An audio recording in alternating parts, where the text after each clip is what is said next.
দিনের দিন মানুষের কাছে পৌঁছে যাচ্ছে রানীতলা থানার পুলিশ কর্মীরা। পুজোর আগে কোনো দুর্ঘটনা যেন না ঘটে তার কথা মাথায় রেখে নাকা চেকিং শুরু করলো রানীতলা থানার পুলিশ। রানীতলা থানার বিভিন্ন জায়গায় এই নাকা চেকিং করা হচ্ছে বলে পুলিশ সূত্রে খবর।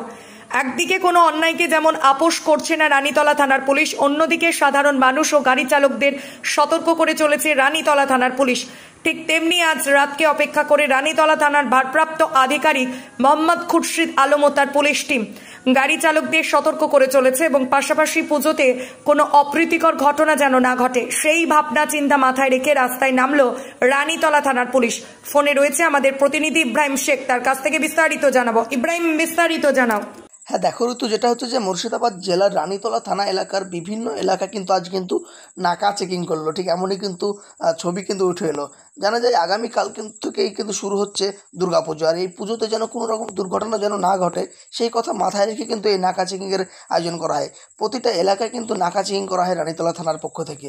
রানীতলা থানার ভারপ্রাপ্ত আধিকারিক মোহাম্মদ খুরশিদ আলম ও তার পুলিশ দল সঙ্গে থেকে কিন্তু নাকা চেকিং করা হয়। পাশাপাশি কিন্তু গাড়ি চালকদের কিন্তু সতর্ক করা হয়, মাথায় হেলমেট পরে যেন গাড়ি চালানো হয় এবং গাড়ি যেন কাগজপত্র যেন সমস্ত কিছু যেন থাকে সেইভাবে কিন্তু সতর্ক করা হয়। কারণ কার কখন পথ দুর্ঘটনা ঘটবে, কার কখন দুর্ঘটনা ঘটবে বলার অপেক্ষা রাখে না।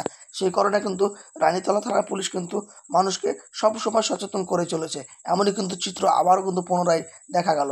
সাথে কিন্তু রানীতলা থানার ভারপ্রাপ্ত আধিকারিক সঙ্গে থেকে কিন্তু এই কিন্তু নাকা চেকিং কিন্তু সম্পন্ন করে, এমনও কিন্তু চিত্র দেখা গেল। তার প্রমাণ হিসাবে কিন্তু আমরা সেই ছবি কিন্তু দর্শকদের সামনে তুলে ধরবো।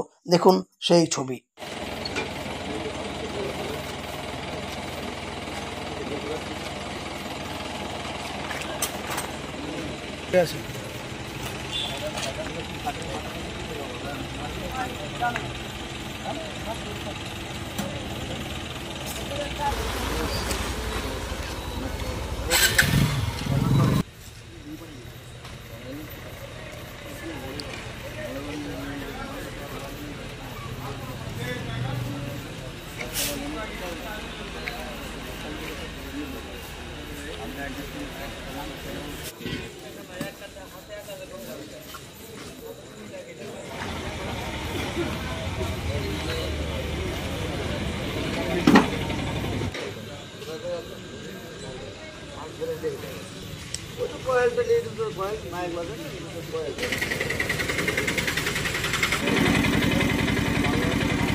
আপনি কি স্বল্প খরচে আপনার খারাপ হয়ে যাওয়া মোবাইল রিপেয়ারিং করাতে চান বা পাইকারি দামে বিভিন্ন ধরনের মোবাইল অ্যাক্সেসরিজ কিনতে চান?